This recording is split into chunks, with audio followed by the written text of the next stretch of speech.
Prepare-se para ir à polícia.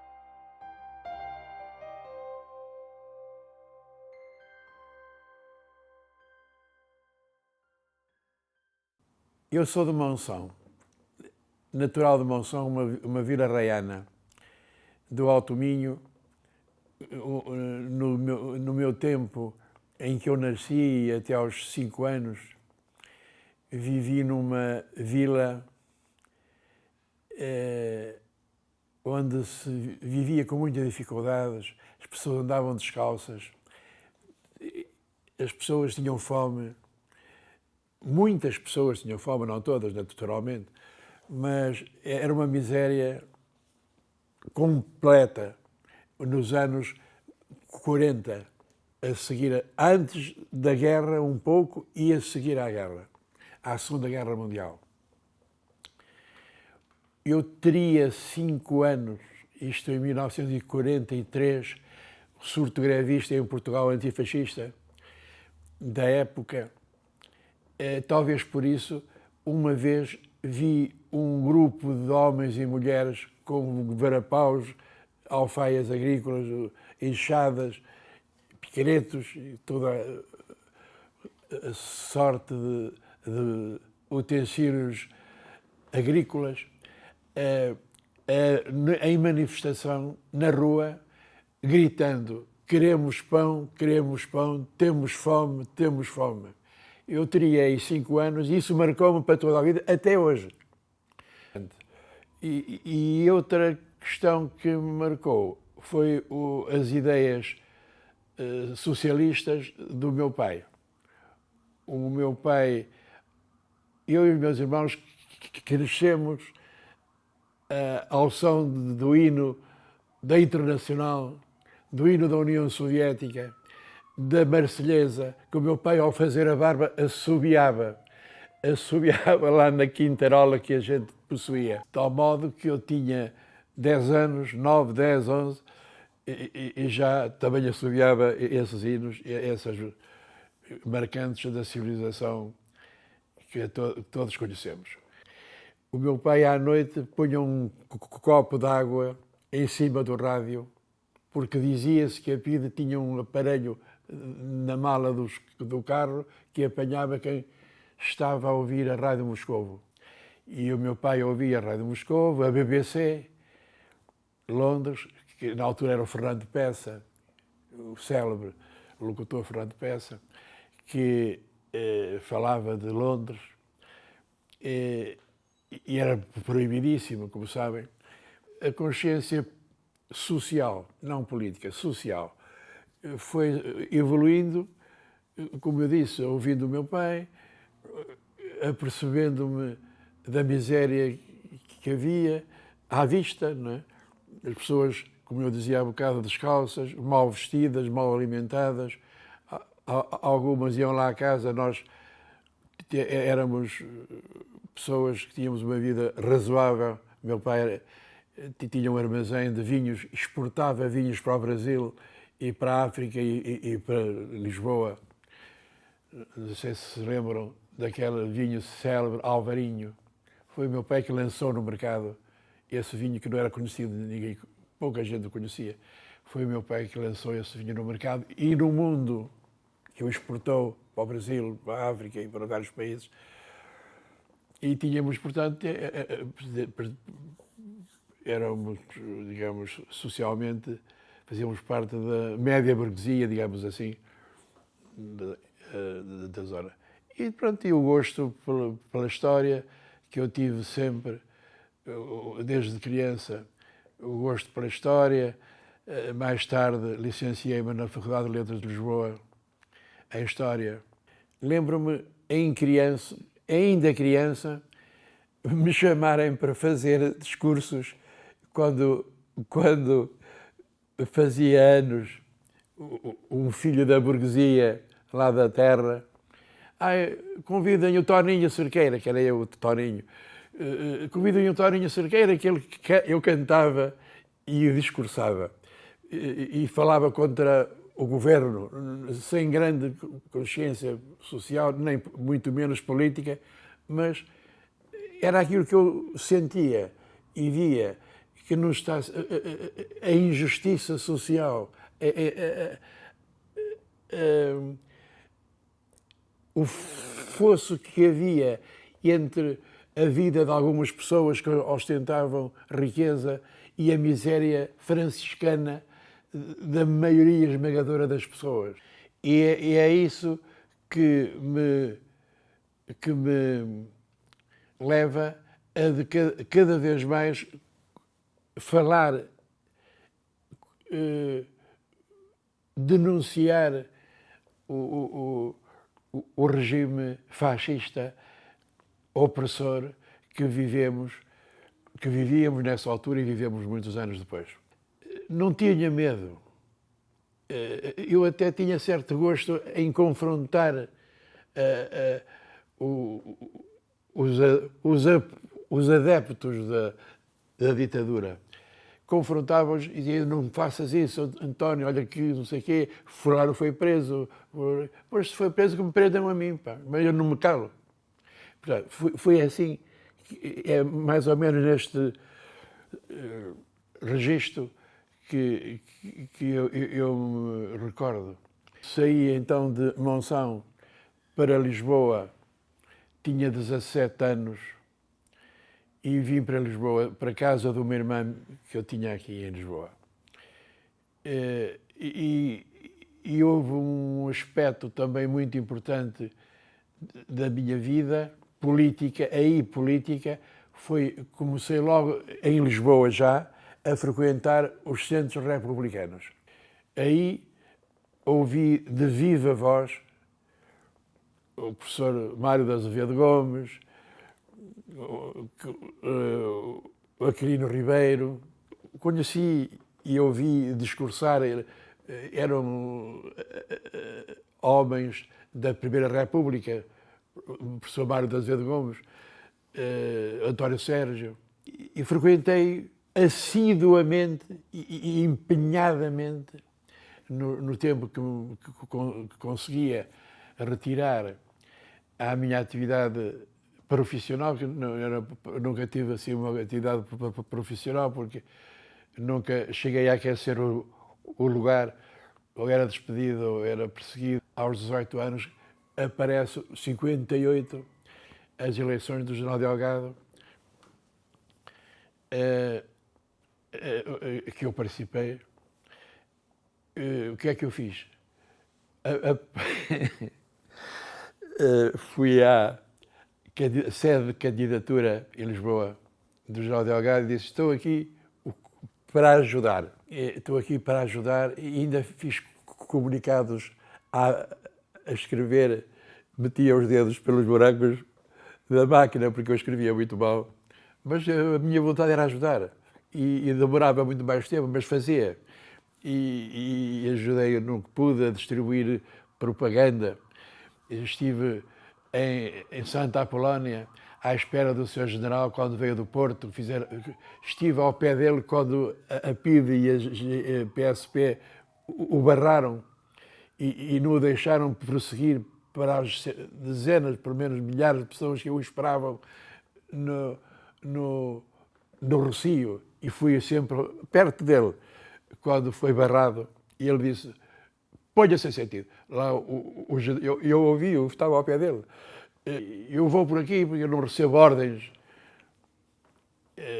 do governo. E quanto assim, lembro-se das minhas estrelas de general, qualquer coisa assim do género. Mas eles insistiram, e o general, pessoas chegadas a ele, convenceram-no a era melhor desviar-se, e fomos para o Alto São João. Sempre me preocupei e sempre tive a percepção de que os democratas tinham e têm ainda hoje de se unir. É uma necessidade que eu notei desde criança, quase, adolescente pelo menos. Em Louros, eu vivia no Conselho de Louros, que é um conselho progressista. Tínhamos uma organização democrática, mas cheirava-se o Partido Comunista Português em todo lado. Muitos de nós, eu nunca pertencia ao Partido Comunista Português, não tenho filiação partidária, por o motivo de que disse há pouco, porque sentia-me em melhor posição em fazer a unidade, não sendo filiado em nenhum partido, sentia-me em melhor posição para levar a mensagem da unidade antifascista por uma sociedade moderna, anticolonialista, e isso pareceu-me sempre muito difícil. E se nos uníssemos, as coisas podiam chegar lá mais depressa. Depois desse um facto, há uma ocupação de um bairro em Odivelas.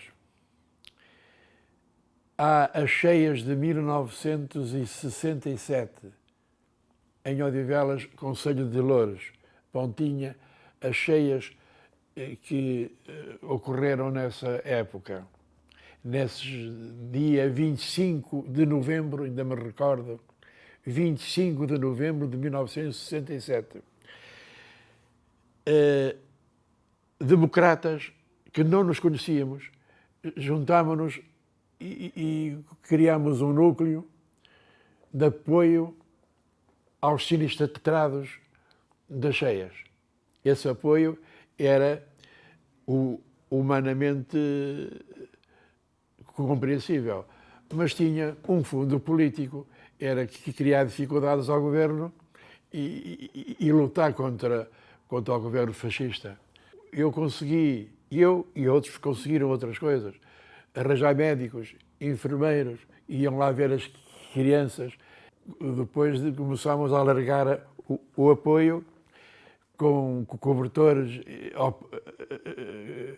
para evitar que a repressão caísse sobre eles. Fizemos uma propaganda imensa à volta disso, porque é um ato revolucionário ocupar um bairro em pleno fascismo, é preciso notar isso. E fizemos uma ação, ainda hoje parece incrível como a gente conseguiu fazer isso e blindar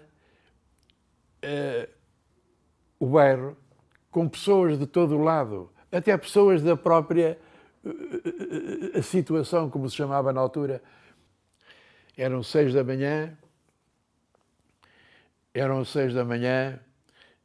bateram à porta, tocaram à porta, nas ruas Girianes, em Odivelas, onde eu morava com a minha mulher e 2 filhas pequenas. Tinham aí 2 anos, uma e outra 4, para aí assim. Bateram à porta e eu tinha estado numa reunião em Moscavide e tinha alguns papéis, uns apontamentos de eleições que fazíamos lá no Conselho, tinha uns apontamentos da reunião. E quando tocaram à porta, ainda era escuro, e eu levantei-me de um salto da cama e disse: Helena, é PIDE. Tive esse pressentimento. Fui logo buscar esses papéis da reunião que eu tinha tido na noite, nessa mesma noite, ao princípio da noite, em Moscavide, e cortei, meti-os na sanita e puxei autoclismo 2 vezes e tal. E eles, não fui abrir logo a porta. E quando eu abro a porta, ele meteu logo o pé entre a porta e a ombreira e disse: "Porquê é que não abriu a porta?" E eu disse: "Quem manda aqui na minha casa sou eu. O que é que vocês querem?" E eles empurraram-me, empurraram a porta e entraram 2. "Onde estão as armas?" Aos berros. "Onde estão as armas? Onde é que estão as armas?"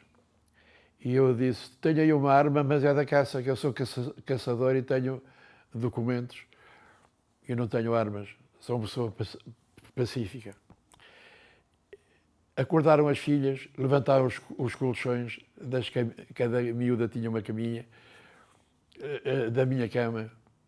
Depois foram a uma dependência da casa onde eu tinha uma estante. Sabe o que é que eles levaram? Começaram a arrancar primeiro a guarnica. Tiraram a guarnica que eu tinha na parede, o Che Guevara verde oliva que me trouxeram de França, que eu gostava imenso. Levaram-me um póster dos direitos da criança, levaram-me um póster da Declaração Universal dos Direitos do Homem e livros, e alguns livros. Deixaram Os Subterrâneos da Liberdade e outros livros do Jorge Amado e levaram do Setúbal Monteiro livros que eu conhecia o Setúbal Monteiro muito bem. Os livros, digamos assim, revolucionários mesmo, não levaram o que demonstra que culturalmente eles também deixavam muito a desejar.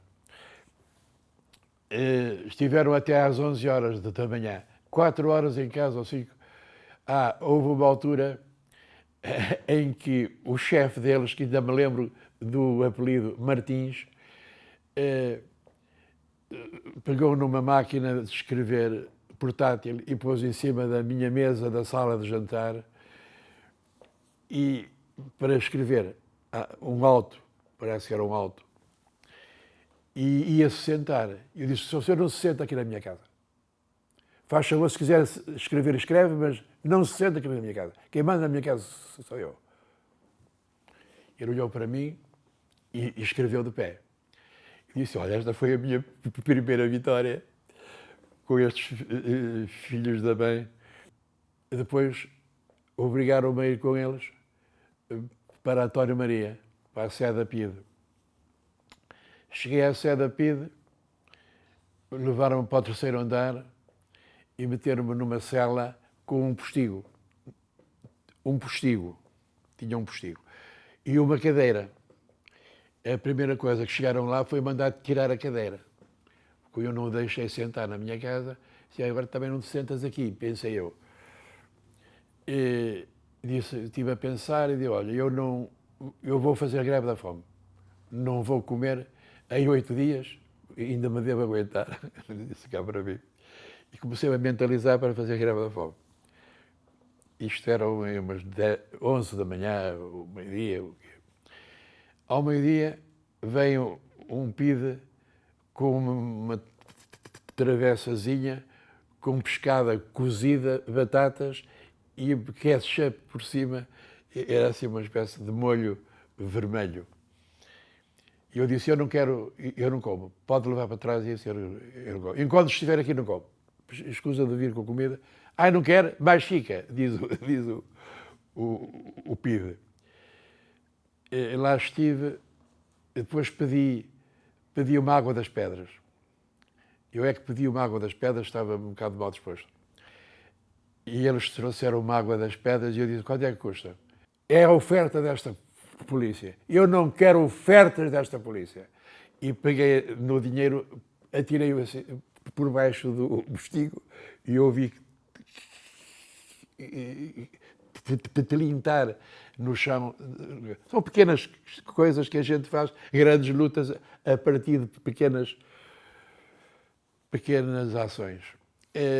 As tantas vieram-me buscar para um interrogatório. Eles pensavam que eu era um peixe mais graúdo.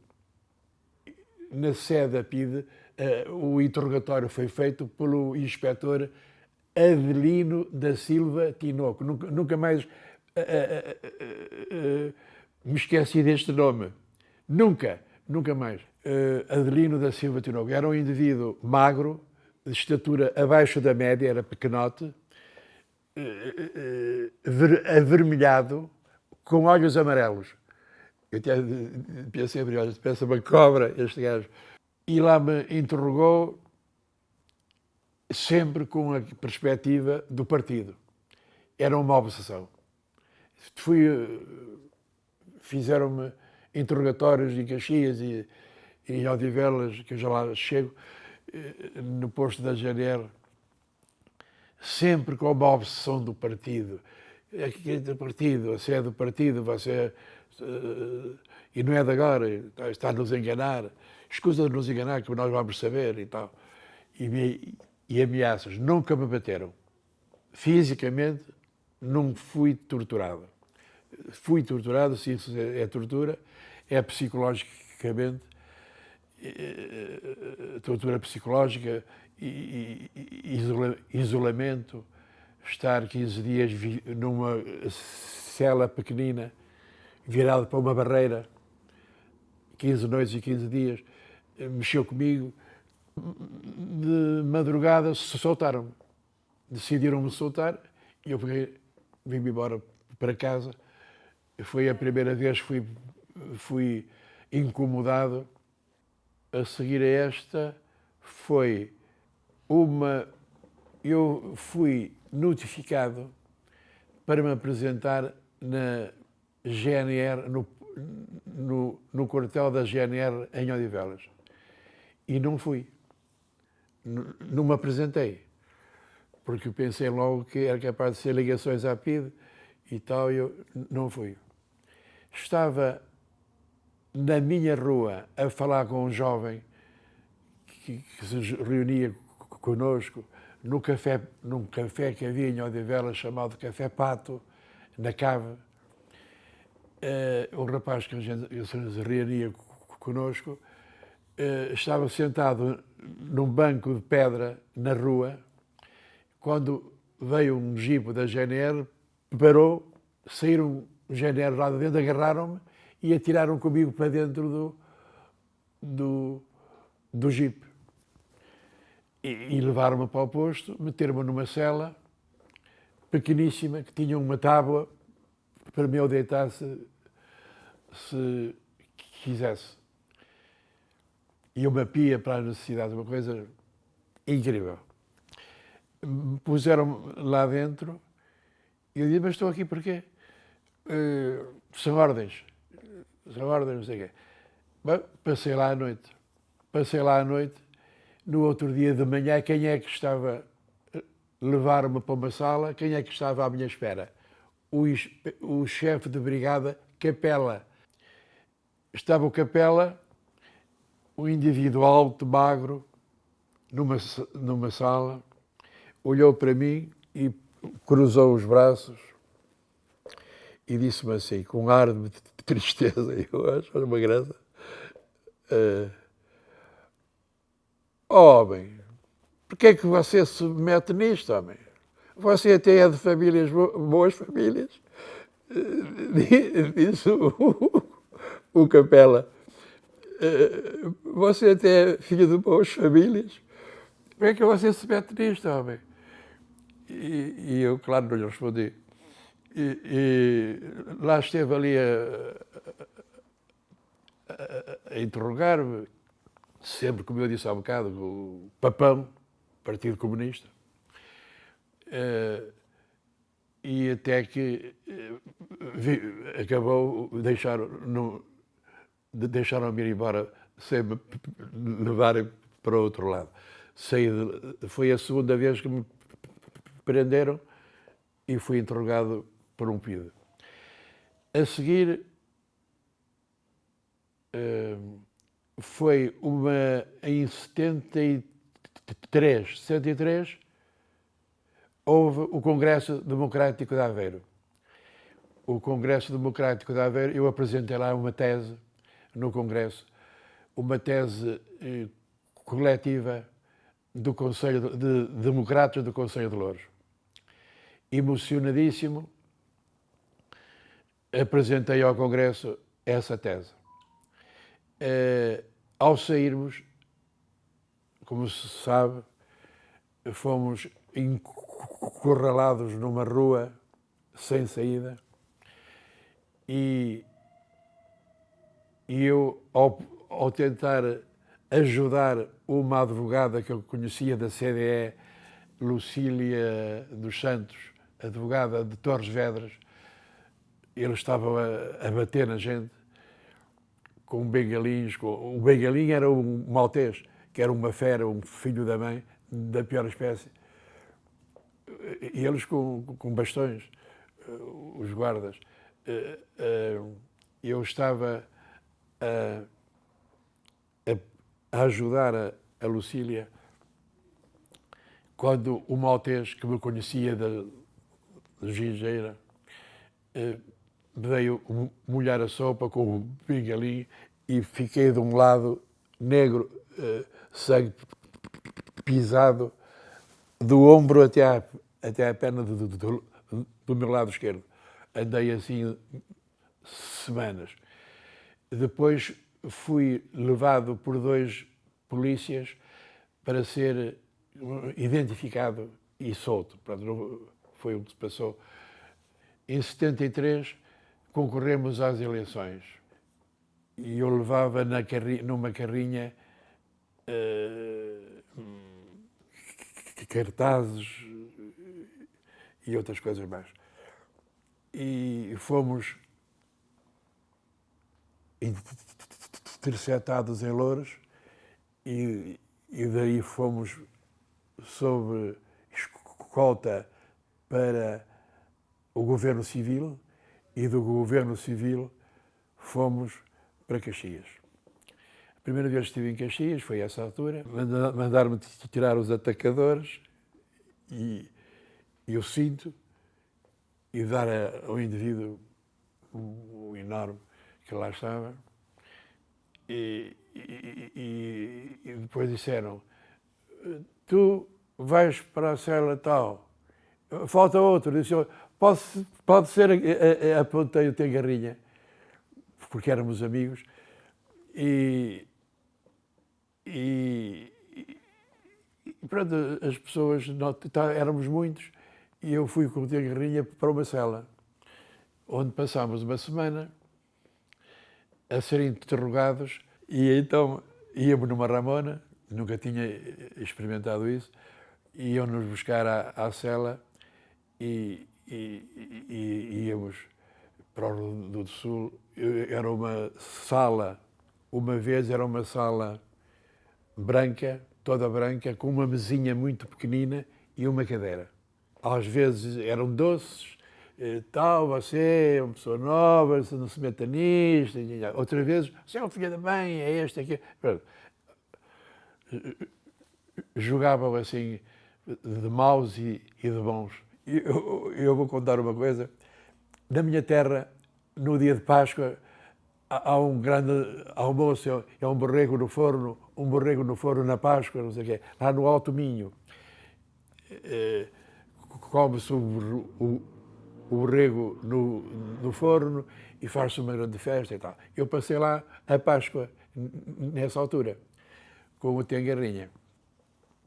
E quando, no dia de Páscoa, veio uma cabeça de chicharro frita com arroz vermelho, uma porcaria completa.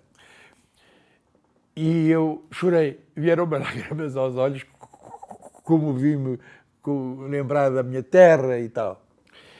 E lembro-me que o Tengarrinha foi à casinha de banho com 2 copinhos de água e pôs um Alka-Seltzer em cada copo e diz, vamos brindar pelo fim do fascismo, António, isto qualquer dia vai cair, pá, isto está podre, pá. Viva a Revolução, não sei o que e tal. E fizemos uma festa com champanhe, que foi o Efervescência, o Alka-Seltzer. O que me mais ficou dessa primeira vez foi as chaves da cela, o eco. Aquilo era tudo, ele ia junto à porta, acordava com aquele rum das chaves, andei meses com aquilo na cabeça. Não me bateram, insultaram-me, fui várias vezes interrogado, de noite, algumas vezes de madrugada, outras vezes de dia, é quando eles lhe apeteciam, não é?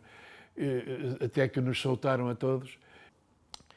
Estávamos reunidos em Benfica, julgo que era uma garagem desativada, grande.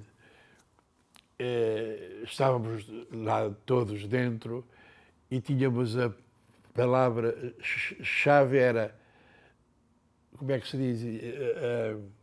Tínhamos um alibi. Se a polícia aparecesse, dizíamos que estávamos a discutir os estatutos da cooperativa futura livreira A Forja. E assim foi. Estávamos a meio da nossa reunião, quando deram murros na porta e olhámos uns para os outros, sabíamos que só podia ser a PIDE, não é? E éramos muitos, éramos 70 e tal, ou no 80, éramos muitos. E eu estava numa cadeira perto da mesa, dei um salto para cima da mesa, peguei nos papéis todos. Já tinha feito isso em minha casa, na primeira vez que tive contactos com a PIDE, e fui rasgar esses papéis e fui à casa de banho e pôr na sanita esses papéis. Puxei o autocolismo, não tinha água. Oh, diabo. Depois lá havia ali uma vassoura e estive ali a inutilizar aquilo. Levaram-nos a todos em carrinhas Mercedes, chamado Ramonas, nós chamávamos Ramonas. Eles já tinham 5 ou 6 carrinhas Mercedes na rua. Consoante saíamos da garagem, íamos já para dentro das carrinhas Mercedes. E fomos para o Governo Civil. E dizíamos nós assim, olha, vão connosco em Algés, despejam-nos em Algés e depois nós, cada qual arranja um táxi e vai para casa. E eu disse, é? Então vais daqui direito a Caxias, que é um sonho, é um consolo. E assim foi. Fomos direitos a Caxias, como éramos muitos, fomos metidos numas naves subterrâneas. Que, quando se levantava uma manta, que era um pó de dezenas de anos acumulado ali. Até que o Rubem de Carvalho, que sofria de um bocado de asma, por causa disso, teve que sair, porque sentiu-se mal por causa disso. O Rubem foi preso nessa altura também. Dali fomos para outros lados, né? Eu fui para levaram-me para uma cela muito pequenina, virada para uma barreira, muito pequenina. Sozinho, estive lá 15 dias. Aí, nessa última prisão, deu-se um caso que eu levavam-me muitas vezes para interrogatório, de noite, de dia, talvez para me cansarem, de noite e de dia, e levavam-me, vinham os bons, vinham os maus, ameaçavam-me, chamavam-me nomes e não sei o quê, e eu era do partido, mas escusava de pensar porque não saía dali, depois vinha um e enervava-se, você não sai daqui com vida porque eu dou cabo de... À volta disso, não me bateram. Até que eu escrevia para a minha família e marcámos um dia de visita. Chegaram a visita do meu irmão do Porto, de uma irmã de Viana do Castelo, a minha mulher, as minhas filhas, pessoas, o meu cunhado, juntaram-se lá para o outro lado do parlatório e então eu fui enervadíssimo porque estava há 15 dias, sou um bocado nervoso, e 5 minutos depois acabou a visita. chamei-lhes bandidos, assassinos, eu chamei-lhes tudo quanto pode haver de pior. E estava preparado para eles me baterem. E a minha família pensava, e eles agora vão bater ao António, porque ele diz que eu ia a gritar, eu nem me recordo, que ia a gritar, que eu ouvia-se os gritos lá para dentro, e era eu, mas não me lembro. Estava num estado, assim, sentia uma excitação terrível. Nem que 2 dias depois, que foi chamado ao Tinoco. O Tinoco foi outra vez a Caxias para me interrogar. Houve um dia que apresentaram um papel azul de 25 linhas, ou 35 linhas, ou 25, onde eu fazia um depoimento que era do partido, para eu assinar. Se eu assinar isto é mentira. Isto é mentira. Assina, coisas assim. E o Tinoco, nunca mais me esqueci, disse-me assim, entre outras coisas, perguntou-me, Sr. Cerqueira, e fez assim, este dedinho nunca me enganou. Olha lá a expressão que ele foi buscar. Este dedinho nunca me enganou. Você é do partido. Você há muito, e não é de agora. Este dedinho nunca me enganou. Você vai sair, não sei se vai sair hoje ou se vai sair amanhã. Não me lembro. Sei que foi no dia 17 de abril. Vai sair. Mas quero lhe dizer uma coisa. Ela. Vou-me despedir de si até ao dia 1º de maio. Portanto, a ameaçar-me que no 1º de maio, eu sabia que eu e outros comemorávamos o 1º de maio. Que claro que no dia 1º de maio estava lá ele, em vez de ser eu, estava lá ele na cadeia. E é aos militares que devemos isso. E aos antifascistas, alguns deram a vida, outros a liberdade, outros tudo, para abrir as avenidas da liberdade e da democracia. Depois do 25 de Abril, incorporei brigadas de esclarecimento, um pouco por todo o país.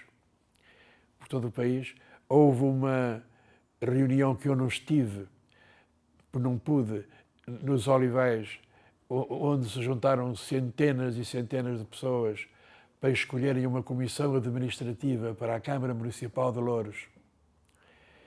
E o meu nome foi um dos mais votados para pertencer a essa comissão administrativa da Câmara Municipal de Louros.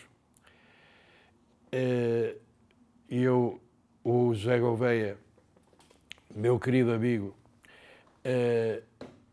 veio ter comigo e disse: Sr. Cerqueira, tu foste um dos mais votados para a Comissão Administrativa da Câmara de Louros. Não podemos fazer o 25 de Abril e deixar nas câmaras municipais, em contacto com o povo, os fascistas que foram. Nós ainda fomos eleitos em Assembleia Popular numa altura revolucionária em Portugal. Eles foram nomeados. De maneira que nós vamos aceitar e preparar eleições democráticas e quem ganhar, ganhou. Somos democratas, mas não vamos consentir que esteja a fazer a revolução e deixar os fascistas no poder. Isso nunca. De maneira que fui para a Câmara, reparti o gabinete da presidência com José Gouveia por proposta dele. Estive lá e o substituía quando foi necessário, 2 anos e 9 meses. Preparámos eleições democráticas, que foram ganhas pelo Partido Socialista, seguida as primeiras eleições democráticas em Louros. Foi isso, andei por todo o país com o Zeca, e nas cantigas, na política, aí a fazer política, um pouco por todo o país, sobretudo no norte e Minho, na minha zona, e Louros, e na parte do Vimeiro, que é o oeste. Fiz a campanha